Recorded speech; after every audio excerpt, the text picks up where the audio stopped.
welcome to World Sports Daily. I'm Jim Williams. My partner in crime, Sean Miller, sitting beside me. Sean,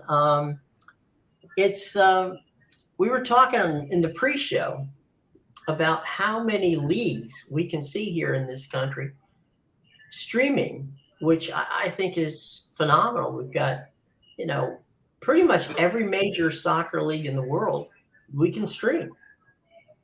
Yeah, there's I just want to. I'll show you this the screen here.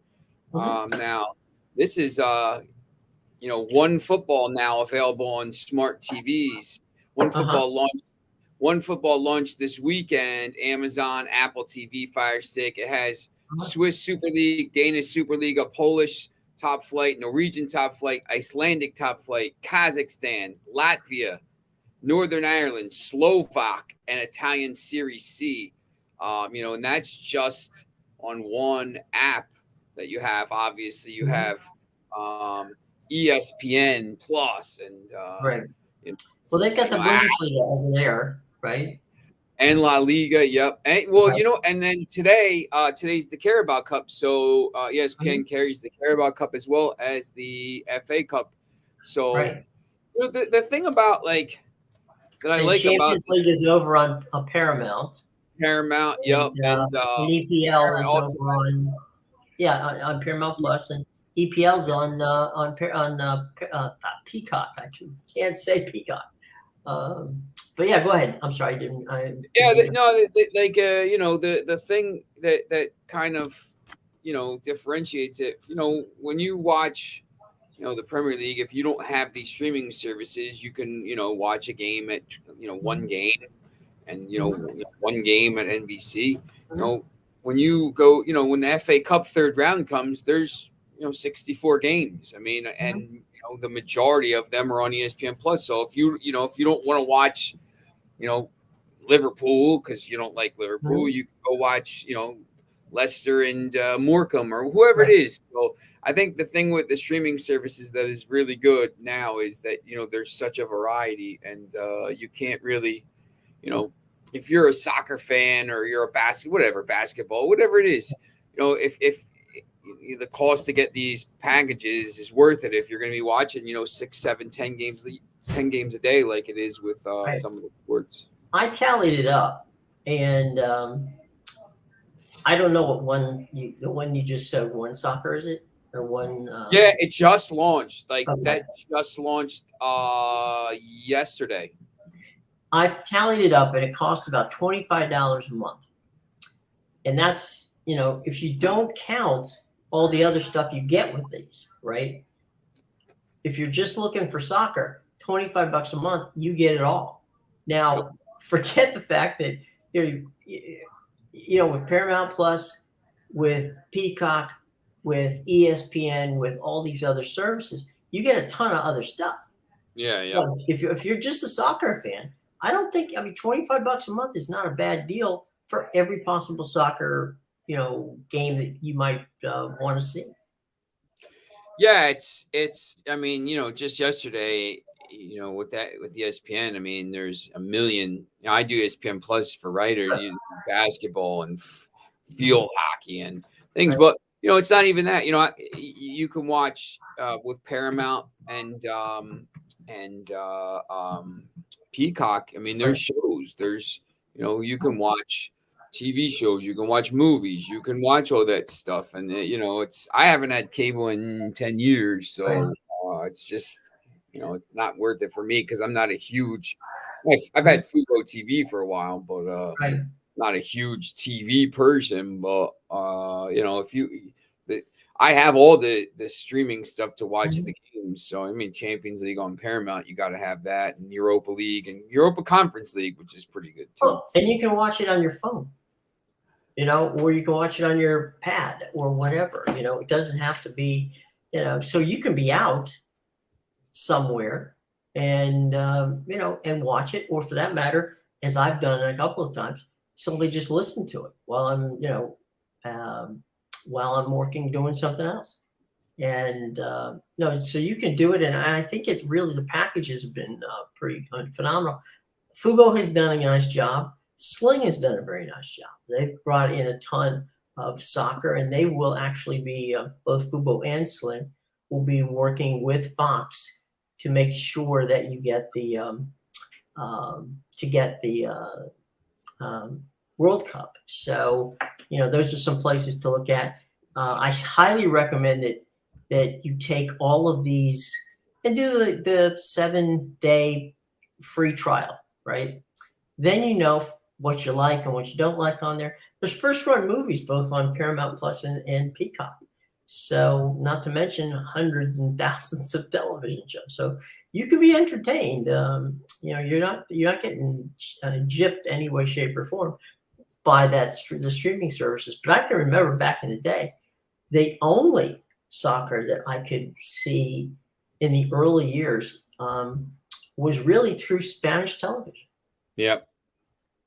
I mean, you could watch those Telemundo and some of those broadcasts and the over the air broadcast Right. stations at all the the matches. And there's a place called El Chingaro in Ben Salem, and you go in there on a Friday, Saturday, and Sunday night, and that's what they're in there watching. From 6 o'clock until the store closes, you can go in there and hang out and have a couple tacos and watch the game and stuff. But that it's always on in there. So my buddy Andres Cantor. Yeah. And, it was funny. Andres Cantor, the man who patented the word "go," fantastic voice. Andres Cantor called 1,002 soccer games in studio before he ever actually called one literally in person. Yeah.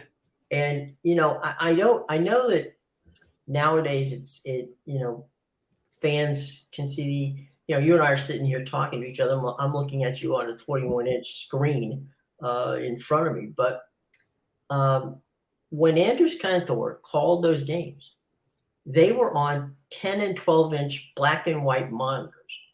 Now, to actually be able to call the games, know who those players were when it's in black and white, it was phenomenal to me that he was able to pull that off, because he doesn't have the benefit of this the sheets with the players' names on them and all of that information that you would have. He doesn't have spotters. He doesn't have all that. He literally is listening with a bug in his ear to the audio from the Spanish broadcaster, and he's regurgitating it in Spanish to his audience. It was just, Andres, to watch him do that was just phenomenal. And then I did a year where I did World Cup in English. We had the Spanish feed, so we had to use the Spanish feed. So I had seen what Andres did. So I get it. I got the Spanish bug in my ear. I can speak Spanish, not well, but well enough. And, it was me doing the English version with, a couple of different analysts doing it and not trying to, giving it kind of like, okay, I'm not going to give you a play-by-play because that's not going to happen. It's but we are going to give you the game and watch it. And it was almost like you and I sitting and watching it on television, because actually that's exactly what I was doing, is watching it on television and telling people what was going on. But we've certainly come a long way from those days. Yeah, definitely. And now you shoot soccer and stream it. Yeah. I stream the games now, and I stream, talk about it right here on the Capital Sports Network. That's right. I stream it on a 12-inch iPad, 12.9-inch iPad, which is probably, the camera on that is probably better than the camera they had on, shooting games 20, 30 years ago. So, I mean, the cameras are crazy. $125,000 Ikegami cameras reduced to this. Yeah, it's I'll tell like the camera on some of the MacBooks now and the iPhones is just amazing. You see some of this stuff, and right. it's just so much has changed. Talk about these games. The World Cup roster for the U.S. The U.S. has announced tomorrow Not a lot of surprises, I'm sure. There's a lot of stuff going on. The France team, the defending champions, will be announced tomorrow. Right. Wales, a lot of different announcements. Poland, the guy upstairs who's working right now is from Poland. He's waiting to see what they can do in this. Germany's the 10th. So it's interesting. It's starting to get real. This is we got all these matches this week, and the Premier League on the weekend and stuff. But next week we'll have the World Cup previews. I taped over at Riyadh. Those will be launching next week. So somewhere in the Max Wagers network here, somewhere on the Capital Sports and everything. So it's I'm a club over country person, so I like the World Cup because I'm a huge soccer fan, but I'd rather Manchester United win trophies than other teams. People in America bash me for that sometimes, but it is. Yeah, U.S. Good. They do well. They can't win the tournament, but if they do well, I'll be happy. I hopefully they beat England or just tie with them, because then the people on my Twitter will never hear the end of it for 4 years. Yeah. I have to ask you. There's one team in our draw I'm saying the U.S. draw, that fascinates me, because I think that they're better than people expect, and that's Wales. Wales. What do you think? Yeah, this is statistically, I think this is the toughest group, because all the teams are ranked like Iran is pretty good. Iran's ranked in the top 20 in the world rankings. Yeah, I think rankings. I think they're all inside the top 20 right now. So yeah, I think the Wales team is pretty good. The thing is, in the first game, you can't lose. You can't lose the first game. Iran is ranked right now. England right now is 5. US is 16. Wales 19. Iran 20. I think it might be the only group with all 4 teams inside the top 20 in the nation and in the world. The Wales game is so big. I mean, we'll talk more about it next week as we gear up and maybe break down some of these groups. I think they can't lose. If the U.S. wins, I think they're that's it. They're probably going to be able to the next round. Yeah, I think so. If they lose, they're probably in a lot of trouble. They would probably have to beat England at that point, or at least get a point from them. I mean, you want to just get to, even if they draw with Wales, you're still in with a shout, because if you beat, what they have to do against Iran to get through. So okay, no, go ahead. I was just going to ask you a question. Go ahead. No, yeah, go ahead.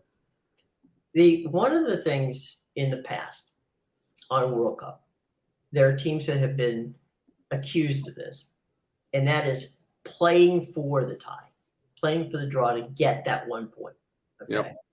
And you can tell. I mean, these guys, they'll play the first 10 minutes like they're playing, okay, are we going to score? No. All right. So then they almost play the entire, last 45 minutes behind the center line, right? They're like, let's just kind of play back and play defense. And, if we counter, rush for out there, if something happens and we get a counter, we'll play it. If not, we're just going to stay back here.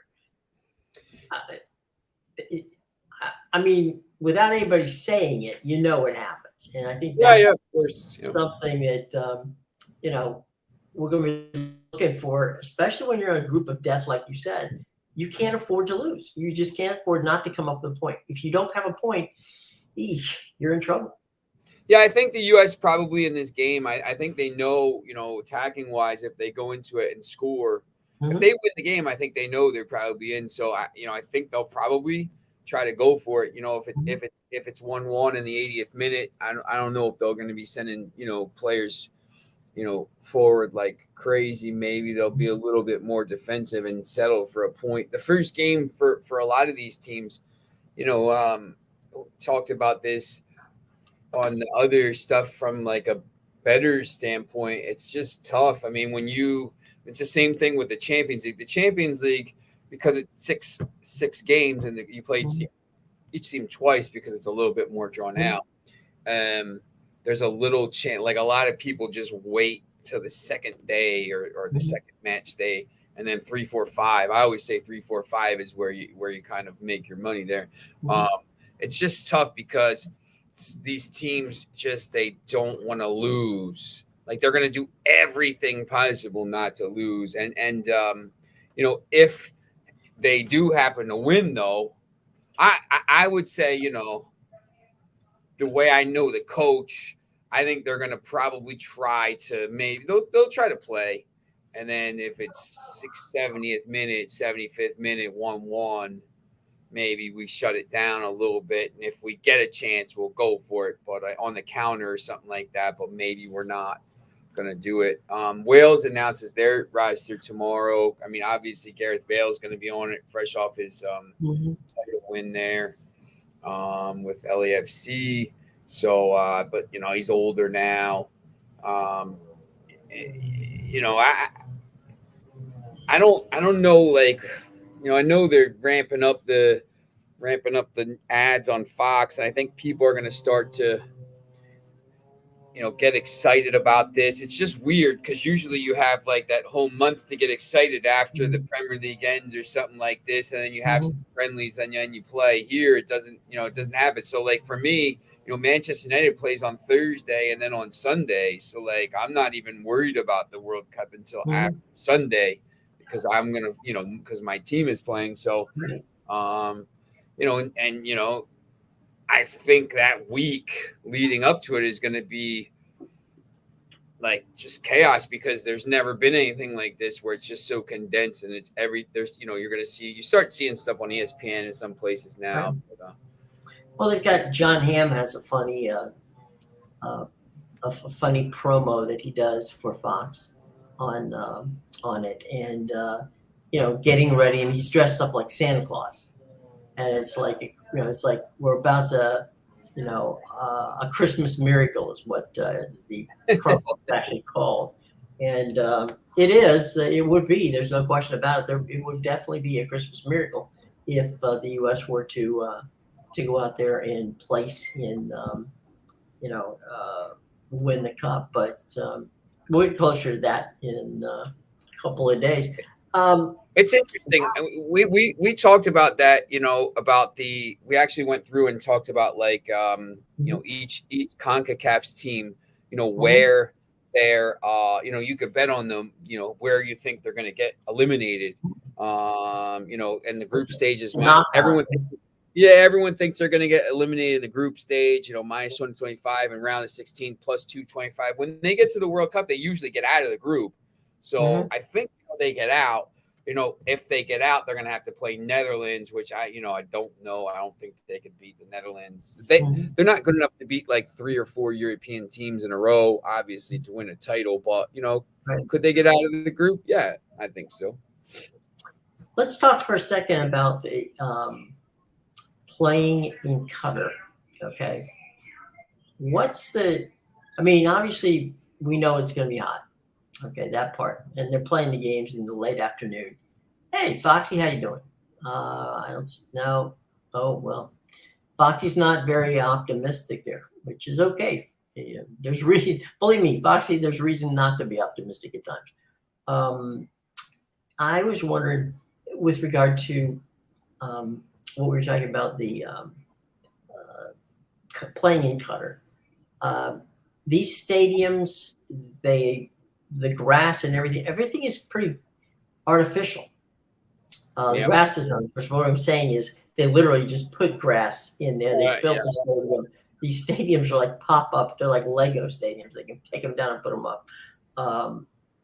Do you think that the heat during the course of the day, because you have to practice sometime, and you can't practice at night always, what do you think the weather is that going to affect?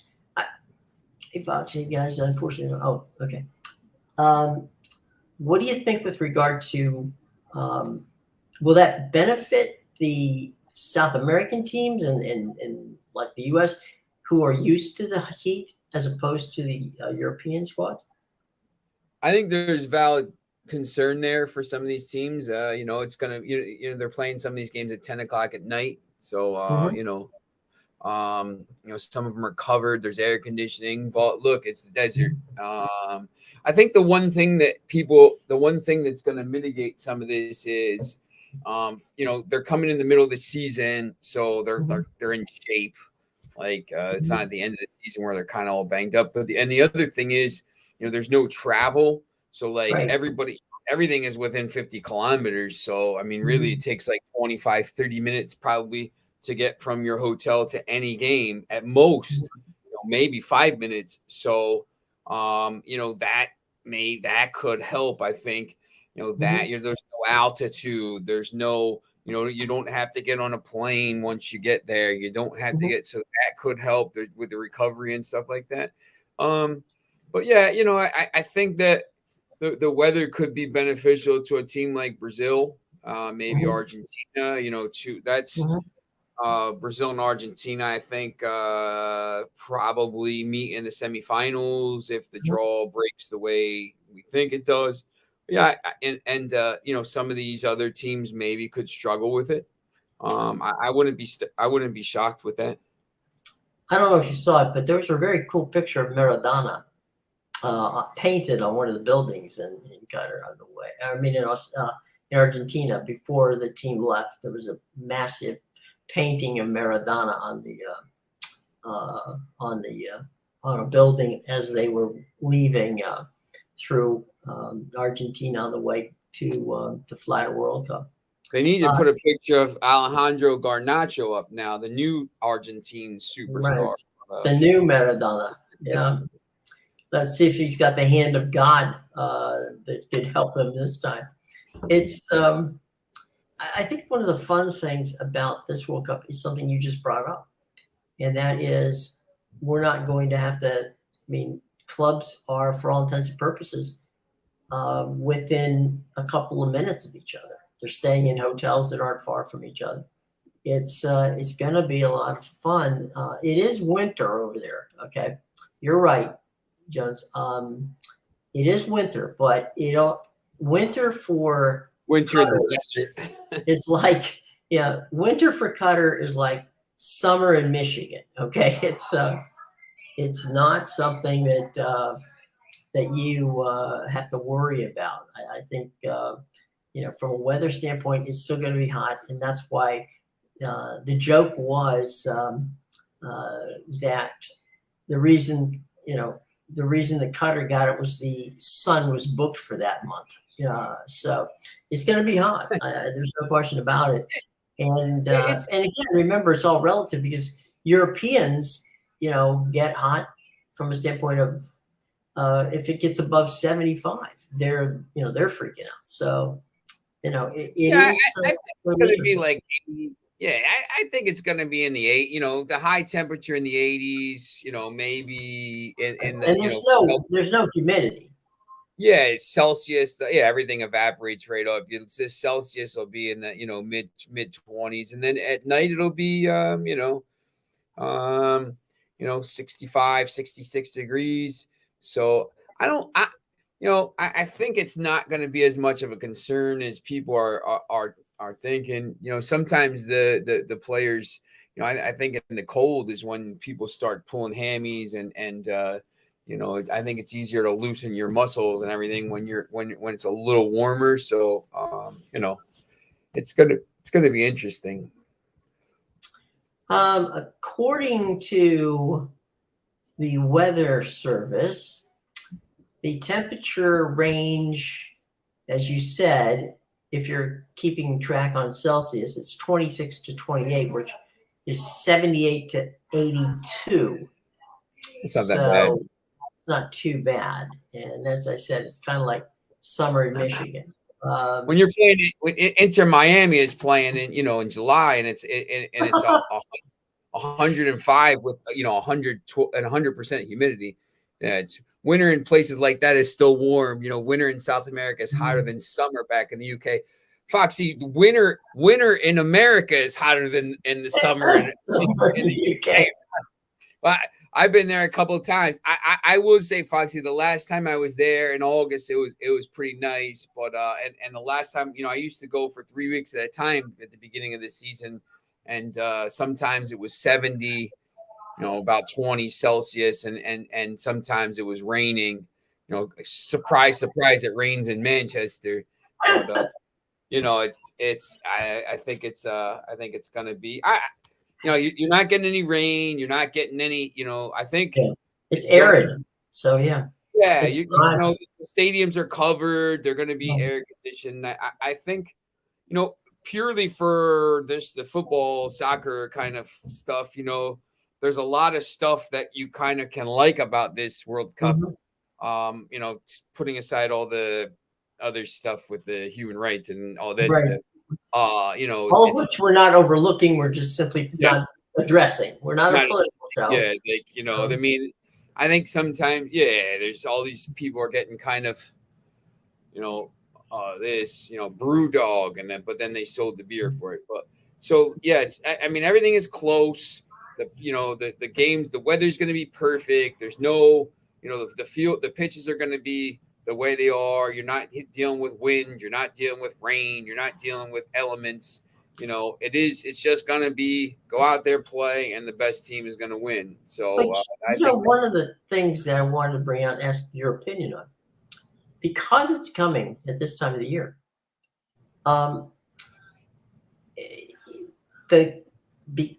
the opportunity for those of us who are fans to watch the games, it's really good. It's a good time because there's not baseball or anything else that's going to get in the way. There's not any other sport that's going to, take away from it. There's college football and pro football. Got it. Yes, absolutely. There's basketball and there's hockey. But this really, the temperatures will be cool here in the U.S. Mm-hmm. So people will be wanting to stay inside and wanting to watch it. And the way they've structured the games being, what is it? The early game is 10:30-ish. And then it's 5 a.m., 8 a.m., 11 and 2. That's just the first week. And then once they get to match day 3, when everybody's got to play the same, the rest of the tournament is 10 a.m. and 2 p.m. So, you're done by 4. It doesn't really run into football and stuff like that. So, and we'll be around so that we can give you an update on what happened in the first game, but we can also comment on what's going on in likely the end of some of these games as they will physically be ending. So we can all kind of watch them together. Yeah, that's right. So there'll be stuff to do. World Cup watch along. That's right. Our own little viewing party. And over my shoulder, we'll have it on the television. So for those of you who can't see it, you can watch it over my shoulder. The next quick bounce back, no pun intended. Last night, college basketball opened up. Any surprises from what you saw? TCU almost lost. They won by 1. Arkansas Pine Bluff. In a crazy game. I thought I watched the North Carolina game. I didn't think they played very well. They ended up winning by 12, maybe 71. Defensively, they played well. I don't, in the first half they didn't shoot great, but it is what it is. And then you got to get the win there. Some of the teams, Rutgers looked great against Columbia. A lot of the teams, I looked because I went on by the book and picked some games for them, and a lot of those games that were supposed to be blowouts were blowouts. Baylor and you go down the top 25, and really the only team that struggled was TCU. The rest of the teams and Creighton struggled a little bit, but the rest of the teams won by 20 to 40 points. So, opening night, I think, it's a little bit of jitters sometimes with some of the teams, but I think, not, it's just getting their feet wet. And, I think when we get towards the, 2 weeks from now, the Thanksgiving tournaments, and you get those 5, 6, 7 different tournaments going on all over the place in Florida and Portland and Vegas and everywhere. I think you're going to start to see you know, some you'll start to figure it out. But yeah, college basketball is tough. I mean, I know a lot of people don't even watch it till January, but I will watch it. I Well, USC got beat by Florida Gulf Coast last night. Wow. Which was a bit of a comeuppance since the head coach of USC was the head coach at Florida Gulf Coast. And, it's one of those things where, you want to be nice to your old employers. So, let's play them a game and see how it works. Well, sometimes it backfires. And for SC, who thought they were going to just waltz, by and take a win, it didn't work out for them. They lost to Florida Gulf Coast, which, look, Florida Gulf Coast in their conference, is a perennial good basketball team. I will tell you that the campus, it's not bad when your campus literally has a beach. So that's not a bad thing. Although they did have some issues, and we're, of course, hoping everybody was fine from the hurricane, because that just, that hurricane just went right through where Florida Gulf Coast is. So tough times there. But, yeah, Florida Gulf Coast beat USC. UCLA played well last night. They're the number 9 team in the country. So, yeah, opening night was pretty good for the guys who we expected it to be good for. Yeah, I used to watch a lot of the games. I used to watch a lot of the Big West, and the when the schedule comes out in January, they used to have those midnight games, ESPN, before there's ESPN Plus. So we'd always stay up and watch those games. But I mean, now ESPN Plus, you can watch any game at any time. So the Pac-12 games are always interesting. There's a lot of good teams out there. We've got the Mountain West, which some good teams out there. San Diego State, Colorado State. This San Diego State team is very good.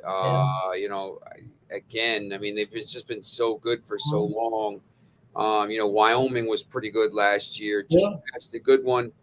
Just cashed a good one for my Lincoln Stevenage to win first half in the EFL Cup. Have them both on another for 90 minutes. Yeah, Foxy, I know you were talking about that in the early show.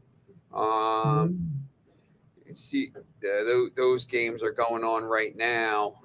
The Caribou Cup, named after a drink. I liked Everton. They're playing terribly, of course. It's the cup games. I went to a cup when I was over there, and I went to Charlton Athletic and QPR. So I always like those games. You could always get a seat for the games. The stadiums are never filled. So, did you ever go to Scotland? No, my buddy Stephen Quinn, when I went to Paris, he owned the Celtic bar right next to Le Cage aux Folles on, I don't even know what part of France what part of what arrondissement. It's on Mont.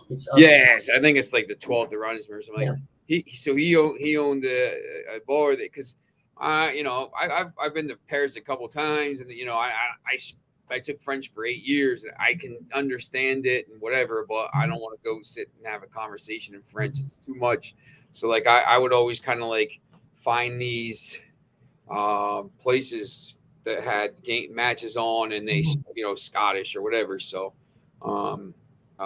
he's always telling me I got to get up there. So one of the times when I go over there, I'm going to just take the short train ride up. It needs to be a time when I have pack warm clothes. Yeah, it's always cold there.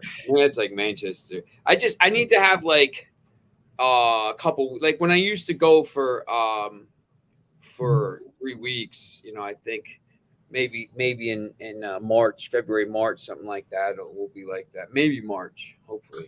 Well, there's really only 2 teams in the Scottish League that, ever are good. But when they play each other, it can get a pretty nasty in that regard. But, But yeah, no, it's my niece was there at Edinburgh, and she went to the Celtic and the Edinburgh games, and I'm like, she goes, who do you root for? I said, you don't root for either. You just don't wear anything that would even give you a color of any sort. Yeah. Stay in the middle and just watch. Shut up. Safety is by not saying anything. It's like going to a Flyers game. You don't want to wear any shirt that isn't a Flyer shirt. Just sit there and watch it and enjoy it. So Edinburgh, Glasgow. There's when Edinburgh plays Glasgow, that's a pretty intense rivalry. Yep. Edinburgh is the place to visit. Glasgow, the place to watch football. Yep. And Foxy, I guess I'm guessing that Luton Town couldn't do it on a cold, wet Tuesday night at Stoke. So that's always the thing they say about Messi. Could he do it on a cold night in Stoke? But I don't know who could. It's an interesting stadium. You see it when you take the train from London to Manchester, the high-speed train, Avanti, I guess it's called that. You can see it up on top of the hill there, and it's just the weather's just every time Manchester United used to play there, it was absolutely atrocious. Well, it looks like you're playing on a slip and slide. Yeah, sideways rain, wind. It's crazy. The lights went out. Well, I remember the lights went out one time there, and like in the first half. And when they came back on, we absolutely annihilated them. Robin Van Persie had a bunch of goals. It's one of those places where when you go out of the stadium, you expect to look out and see, the Hounds of the Baskerville. I mean, it's like the Moors are coming over the marsh areas out there. It's really crazy. So it's really scary looking. So, it's good for Halloween, I guess. If you're playing soccer on Halloween. But we had that, let's see what's going on. What else is going on? I saw where we were just talking about San Diego State, where San Diego State is likely to join the Pac-12 after they get their new TV deal done. Wow. So, San Diego State likely to join the Pac-12 after the TV deal is done. And there will be others, but it's definitely Foxy talking to us about Stoke and the coldest stadium I've ever been, not the nicest part of the UK. Yeah, it's we don't want to get the tourism bureau on our back. It is it's not the nicest part of the UK.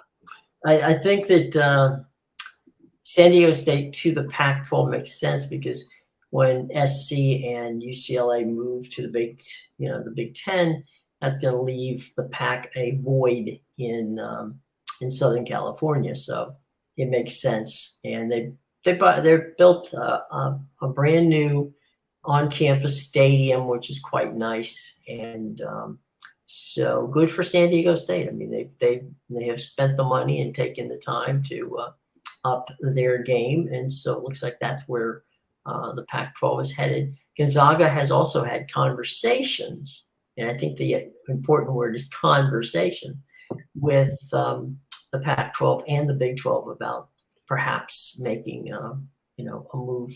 Obviously, it would be basketball only for them. Although I'm going to say I like that little conference that they're in with West Coast. With San Francisco and St. Mary's, and they got some pretty decent teams in that conference. So I think I don't know whether it's more of a flirtation on the part of Gonzaga or if they're serious about it, but we'll see one way or the other. Yeah, I would think the Pac-12 move makes more sense than the Big 12 just because of the that's right there.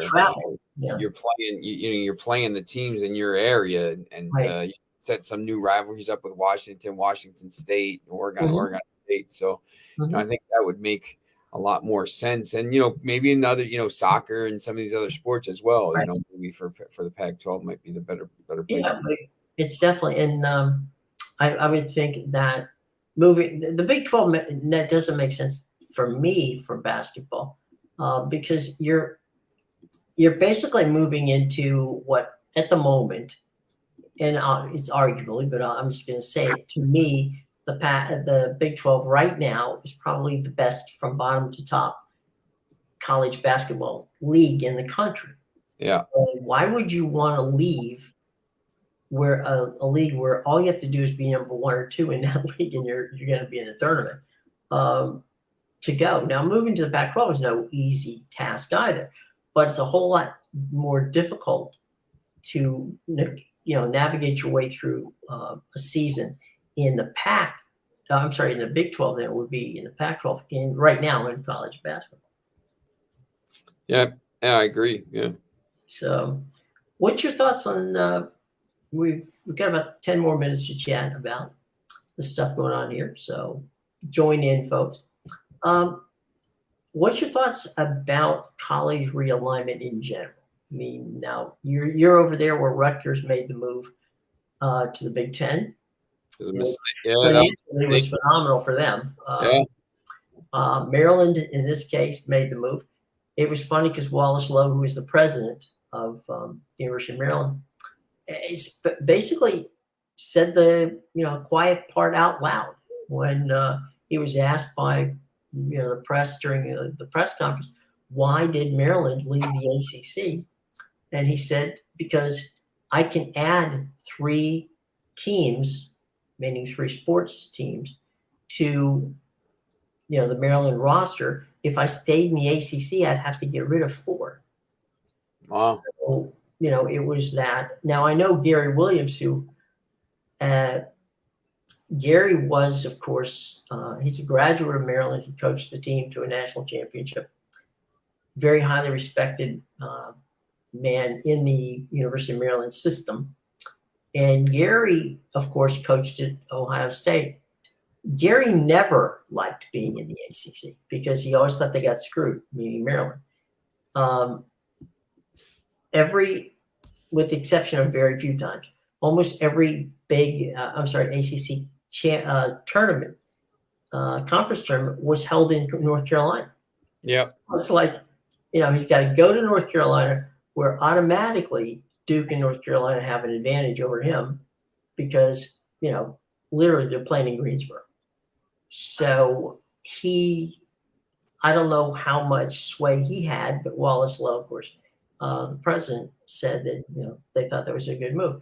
It's Maryland did it in large part because they felt, and the reason the Big Ten wanted them is A, they were an AAU school, and B, Penn State had been, griping for years that they didn't have a natural rival.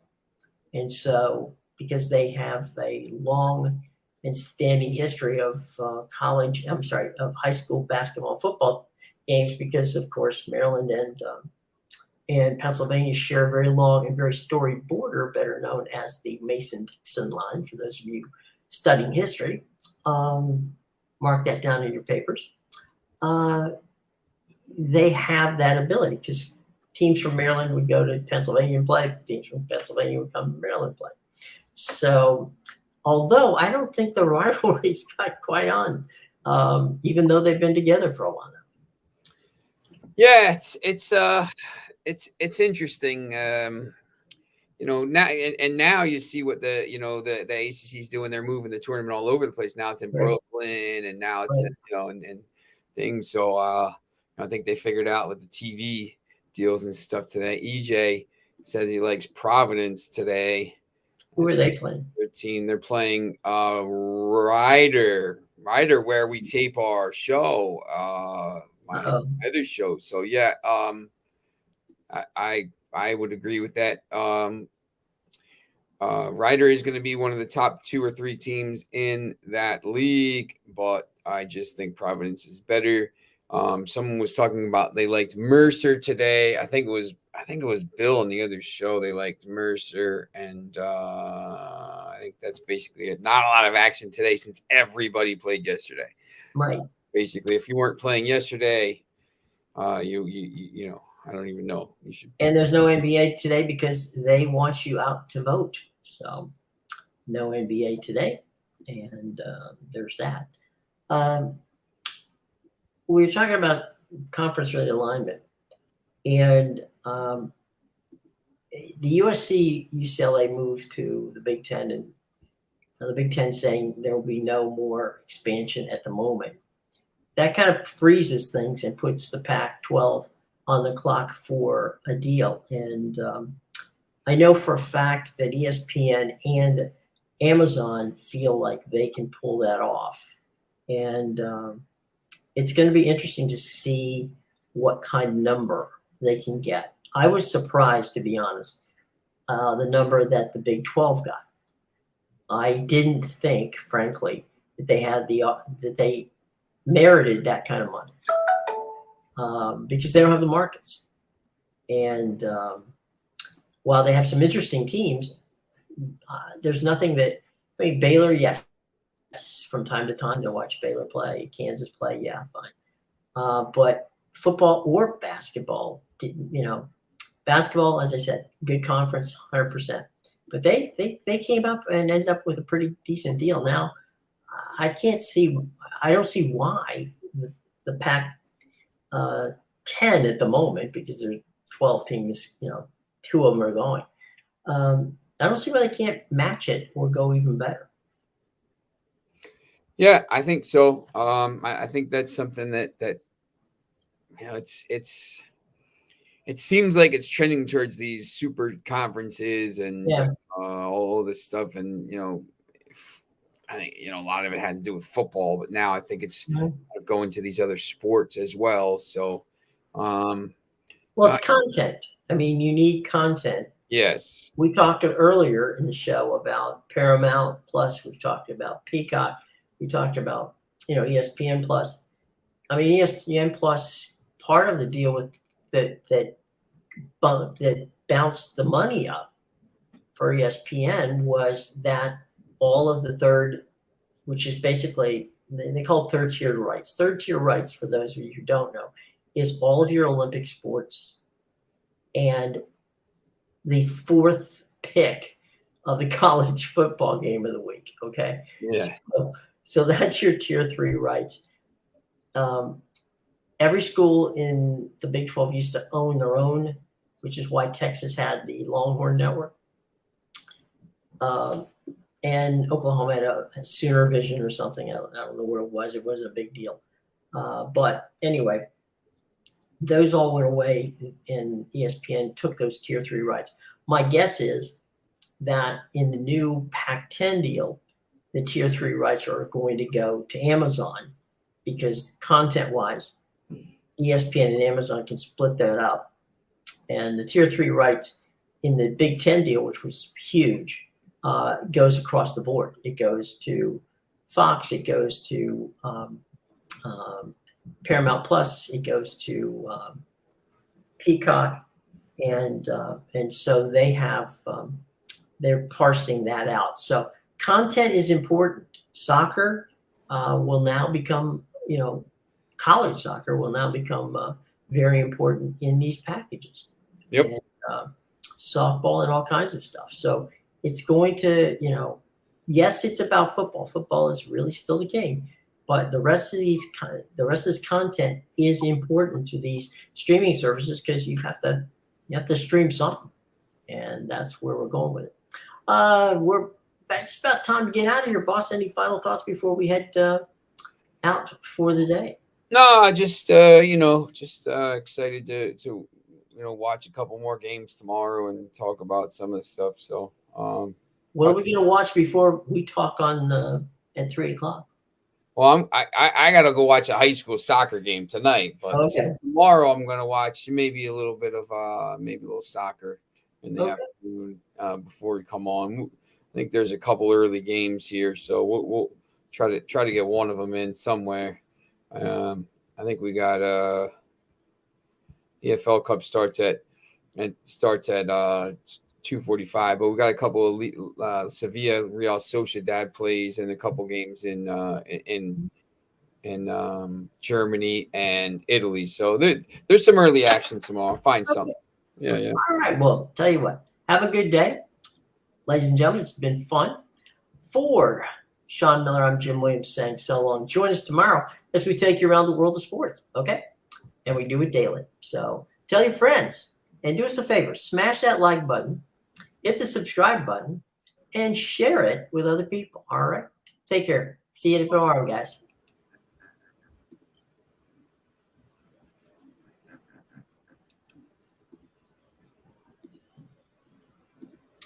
I'm trying to close the show, folks. Just hang with me here.